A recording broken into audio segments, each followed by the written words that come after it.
বন্ধুরা, কাঁচা আমের মিষ্টি দই বানানো যে এতটা সহজ আর খেতে এতটা মজাদার হয় যে আপনারা বাড়িতে কিন্তু একবার না বানালে বুঝতেই পারবেন না।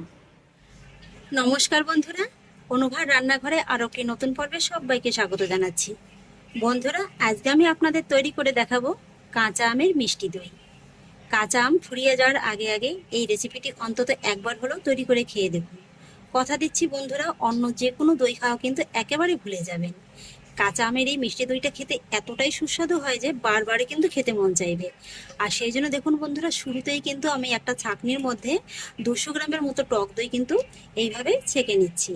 এই কাজটা কিন্তু আগেই করে নেবেন। এখানে কিন্তু বন্ধুরা আমি দোকানের কেনা প্যাকেটের টক দইটা ব্যবহার করেছি, আপনারা কিন্তু যে কোনো টক দই ব্যবহার করতে পারেন। এদিকে দইয়ের জলটা ঝরতে থাক, সেই ফাঁকে চলুন আজকের রেসিপিটার জন্য বাকি কাজগুলো সেরে নিই। বন্ধুরা, আজকে আমি যেহেতু কাঁচা আমের মিষ্টি দই বানাবো আর সেই জন্য কিন্তু অবশ্যই কাঁচা আম লাগবে। আর সেই জন্য এখানে আমি নিয়ে নিয়েছি একটা কাঁচা আম। আমটা দেখুন খুব বেশি কিন্তু বড়ও না, আবার একেবারে ছোটও না, ঠিক এই সাইজের একটা আম হলেই কিন্তু হয়ে যাবে। এবার আমি আমের খোসাটাকে ছাড়িয়ে নেব।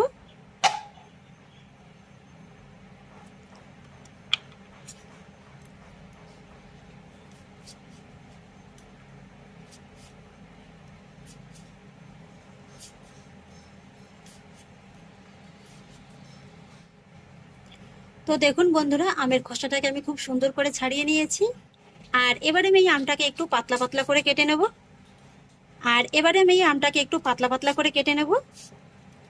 আপনারা কিন্তু বটি কিংবা চাকুর সাহায্যে কেটে নিতে পারেন, যার যেভাবে সুবিধা হয়।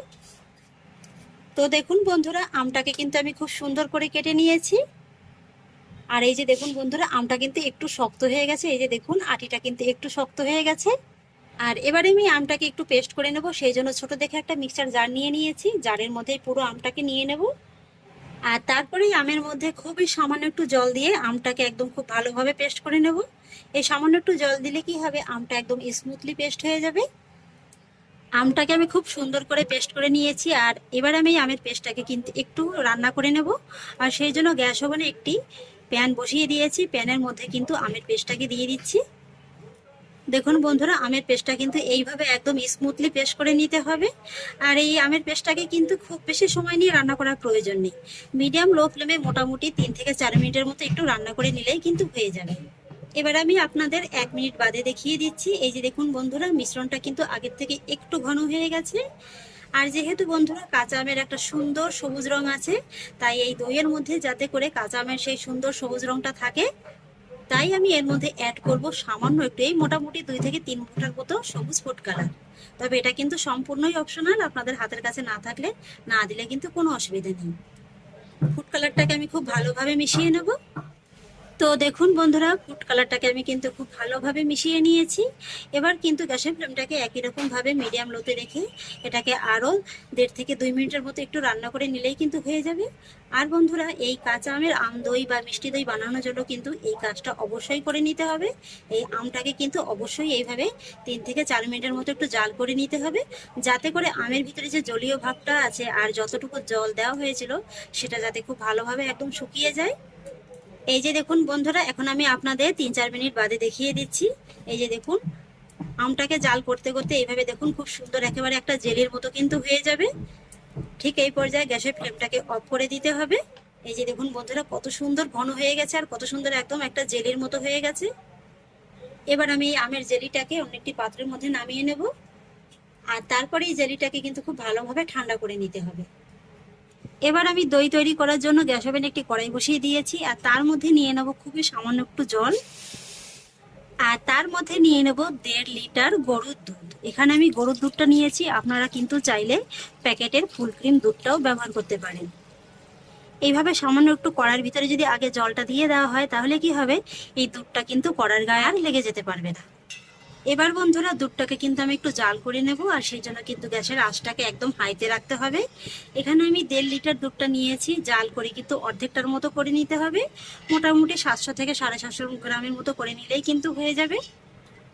তবে এই দইটা খেতে আরেকটু সুস্বাদু বানানোর জন্য কিন্তু আমি এর মধ্যে অ্যাড করব। তবে এই দুধটা জাল হয়ে ঘন হওয়ার আগে যখনই দেখবেন যে এরকম দুধটা একটু হালকা কুসুম গরম হয়েছে, তখন কিন্তু এর মধ্যে আপনারা অ্যাড করবেন কিছুটা পরিমাণে গুঁড়ো দুধ। এখানে আমি 1.5 লিটার দুধের জন্য কিন্তু 40 গ্রামের মতো গুঁড়ো দুধটা নিয়েছি। এতে করে কি হবে, এই দুধটা যেমন তাড়াতাড়ি ঘন হয়ে যাবে আর দইটা খেতেও কিন্তু খুবই ভালো লাগবে। আর এইভাবে কুসুম গরম দুধের মধ্যে যদি গুঁড়ো দুধটা মেশানো হয় তাহলে কিন্তু খুব সহজে একদম মিশে যায়। এই তো দেখুন বন্ধুরা, দুধটাকে জাল করে কিন্তু আমি একটুখানি কমিয়ে নিয়েছি। আর ঠিক এই পর্যায়ে আমি এই দুধের মধ্যে অ্যাড করব 100 গ্রামের মতো চিনি। তবে চিনির পরিমাণটা কিন্তু আপনারা আপনাদের স্বাদ অনুযায়ী বাড়িয়ে কিংবা কমিয়েও দিতে পারেন। যেহেতু এখানে নর্মাল মিষ্টি দইটা তৈরি করছি না, তাই কিন্তু চিনির ক্যারামেলটা করলাম না। যেহেতু কাঁচা আমের মিষ্টি দই করছি, তাই কিন্তু এইভাবেই চিনিটা দিয়ে দিলেই হয়ে যাবে। আর আপনারা চাইলে কিন্তু এই দইয়ের মধ্যে সামান্য একটু এলাচ গুঁড়োও অ্যাড করতে পারেন। তবে আমি যেহেতু কাঁচা আমের দই করছি আর কাঁচা আমের সুন্দর একটা নিজস্ব ফ্লেভার আছে, তাই কিন্তু আমি আর আলাদা করে কোনো এলাচ গুঁড়ো অ্যাড করলাম না। এবার চিনিটাকে আমি দুধের সঙ্গে খুব ভালোভাবে মিশিয়ে নেব। আর তারপরে কিন্তু এই দুধটাকে আর একটু সময় নিয়ে জাল করে নেব। এই তো দেখুন বন্ধুরা, দুধটাকে জাল করে কিন্তু আমি অর্ধেকটার মতো করে নিয়েছি। মোটামুটি 700 থেকে 750 গ্রামের মতো কিন্তু এখানে আছে। আর দুধটা দেখুন খুব সুন্দরভাবে কিন্তু একদম ঘন হয়ে গেছে। এই যে দেখুন, রংটাও কিন্তু একদম চেঞ্জ হয়ে গেছে অনেকটা। ঠিক এই পর্যায়ে কিন্তু গ্যাসের ফ্লেমটাকে অফ করে দিতে হবে। দুধটাকে কিন্তু এর থেকে আর বেশি ঘন করার কোনো প্রয়োজন নেই। আর এবার গ্যাসের ফ্লেমটাকে অফ করে কিন্তু দুধটাকে এইভাবে একটু মাঝে মাঝে নেড়ে চেড়ে দিতে হবে। আর তারপরে এই দুধটাকে কিন্তু একটু হালকা ঠান্ডা করে নিতে হবে। মোটামুটি একটু কুসুম গরম অবস্থায় থাকলেই হয়ে যাবে। আর এই দুধটাকে কিন্তু অবশ্যই এইভাবে একটু মাঝে মাঝে নেড়ে চেড়ে দিতে হবে, তা না হলে কিন্তু দুধের পরে একটা সর পড়ে যাবে। আর সেই ক্ষেত্রে কিন্তু দইটা পারফেক্ট হবে না। আর এদিকে দেখুন বন্ধুরা, আমি যে টক দইয়ের জলটা ঝরাতে দিয়েছিলাম, জলটা কিন্তু খুব ভালোভাবে ঝরে গেছে। এই যে দেখুন কতটা পরিমাণে জল বেরিয়েছে। আর এইটাই কিন্তু তৈরি হয়ে গেল দই বীজ। দই বীজ ছাড়া কিন্তু বন্ধুরা কোনো দই বসবে না। আর এই যে দই বীজের যে জলটা বেরিয়েছেন, এটা কিন্তু আপনারা নাও ফেলে দিতে পারেন। এই জলটা দিয়ে কিন্তু আপনারা রুটি বানাতে পারেন, সেক্ষেত্রে কিন্তু রুটিটা একদম সফট হয়। এবার আমি দই বীজটাকে অন্য একটি পাত্রে নিয়ে নেব। আর তারপরে দই বীজটাকে কিন্তু খুব ভালোভাবে ফেটিয়ে নেব।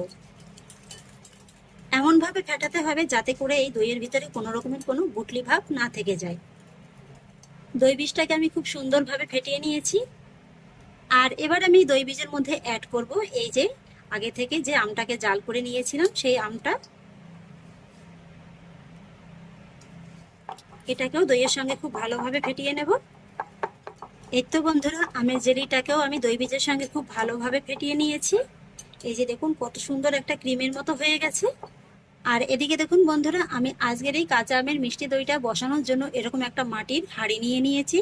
আপনারা কিন্তু যে কোনো পাত্রে, যেমন স্টিলের পাত্র কিংবা কাঁচের পাত্র, যে কোনো পাত্রে কিন্তু এই দইটা বসাতে পারেন। আর এই হাঁড়িটাকে কিন্তু আমি আগের দিন খুব ভালোভাবে ধুয়ে টানা রোদে কিন্তু খুব ভালোভাবে শুকিয়ে নিয়েছি। তবু হাঁড়িটাকে আমি আরো একবার একটু ভালোভাবে মুছে নেব। আর এদিকে দেখুন বন্ধুরা, আমি যে দুধটাকে একটু হালকা ঠান্ডা হতে দিয়েছিলাম, দুধটা কিন্তু একদম পারফেক্ট ভাবে ঠান্ডা হয়ে গেছে। এইভাবে একটা আঙুল চুবিয়ে দেখবেন, যদি দেখেন যে 10 থেকে 12 সেকেন্ডের মতো অনায়াসে রাখতে পারছেন, তাহলেই বুঝবেন যে দুধটা একদম পারফেক্ট ভাবে তৈরি হয়ে গেছে। আর এবার আমি এই যে টক দই আর আমের পাল্পটা একসঙ্গে ফেটিয়ে রেখেছিলাম, তার ভিতরে এই অল্প কিছুটা পরিমাণে দুধ কিন্তু দিয়ে দেব। আর তারপরে এই দুধটাকে কিন্তু দই বীজের সঙ্গে একবার ভালোভাবে ফেটিয়ে নেব। এটাকেও আমি খুব সুন্দর করে রেডি করে নিয়েছি। এবার আমি এই দুধের মধ্যে এই যে দুধটা দিয়ে দেব।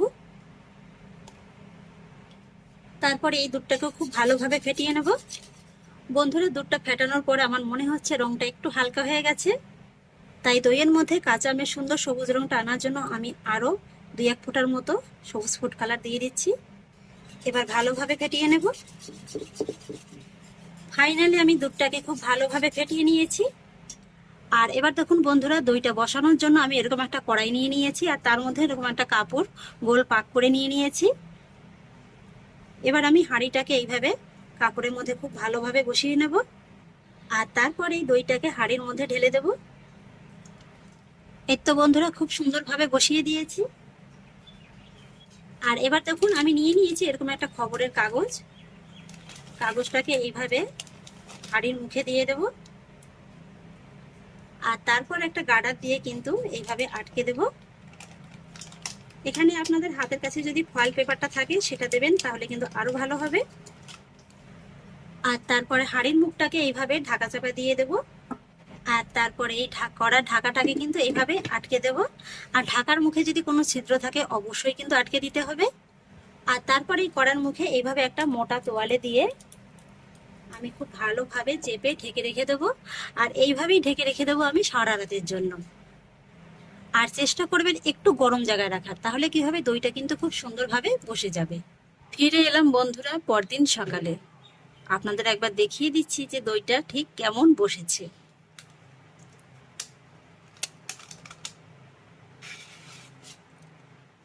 এই যে দেখুন বন্ধুরা, দইটা ঠিক কতটা পারফেক্ট ভাবে একদম বসে গেছে। এই যে দেখুন, আপনাদের একবার কাছ থেকে দেখিয়ে দিচ্ছি, দেখে নিশ্চয়ই বুঝতে পারছেন যে দইটা ঠিক কতটা পারফেক্ট ভাবে বসে গেছে। দেখতে দেখুন কতটা লোভনীয় লাগছে। আপনারা চাইলে কিন্তু এই দইটা এখন এই অবস্থাতেও খেয়ে নিতে পারেন। তবে যেহেতু প্রচণ্ড গরম পড়েছে, আর এই প্রচণ্ড গরমে কিন্তু ঠান্ডা ঠান্ডা দই খেতে বেশি ভালো লাগে, তাই আমি এই দইটাকে নর্মাল ফ্রিজে রেখে দেবো 1 ঘন্টার মতো। তাহলে বন্ধুরা ফিরে আসছি আবারও 1 ঘন্টা বাদে। এই তো বন্ধুরা ফিরে এলাম 1 ঘন্টা বাদে। একটুখানি দেখুন ফ্রিজে রাখার কারণে দইটা কিন্তু আরো খুব সুন্দরভাবে একদম বসে গেছে। এই যে দেখুন। আর দইটা পারফেক্ট ভাবে বসেছে কিভাবে বুঝবেন, যখনই দেখবেন যে দইয়ের হাঁড়িটা এইভাবে ধরে উপর করার পরেও কিন্তু দইটা একদম পড়ে যাচ্ছে না, তাহলেই বুঝবেন যে দইটা একদম পারফেক্ট ভাবে বসে গেছে। এই যে দেখুন বন্ধুরা, আমি কিন্তু হাঁড়িটা ধরে একেবারে উপর করে দিলাম, তবুও দেখুন দইটা কিন্তু একদমই পড়ে যাচ্ছে না। এবার আমি আপনাদের দইটাকে একটু কেটে দেখিয়ে দিচ্ছি। এটা কাটা দেখলেই আপনারা বুঝতে পারবেন যে এটা কতটা পারফেক্ট ভাবে তৈরি হয়েছে।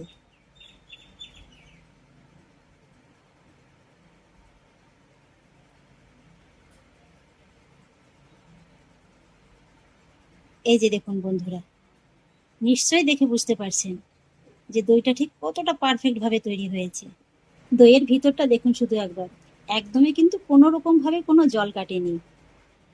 বন্ধুরা কাঁচা আমের মিষ্টি দই বানানো যে এতটা সহজ আর খেতে এতটা মজাদার হয় যে আপনারা বাড়িতে কিন্তু একবার না বানালে বুঝতেই পারবেন না। দেখুন বন্ধুরা, একদম দোকানের মতো কিন্তু একদম ঠান্ডা ঠান্ডা হয়ে পড়ছে। এই যে দেখুন কত সুন্দর একেবারে চাকের মতো হয়ে গেছে। আর এই যে দেখুন দইয়ের ভিতর থেকে কিন্তু এতটুকু জল কাটেনি। তাহলে আশা করছি বন্ধুরা আমার আজকের এই কাঁচা আমের মিষ্টি দইয়ের রেসিপি আপনাদেরও খুব ভালো লেগেছে। যদি ভালো লেগে থাকে তাহলে আমাকে অবশ্যই একটা লাইক এবং কমেন্ট করবেন, সেই সঙ্গে বন্ধুদের সঙ্গে শেয়ার করবেন।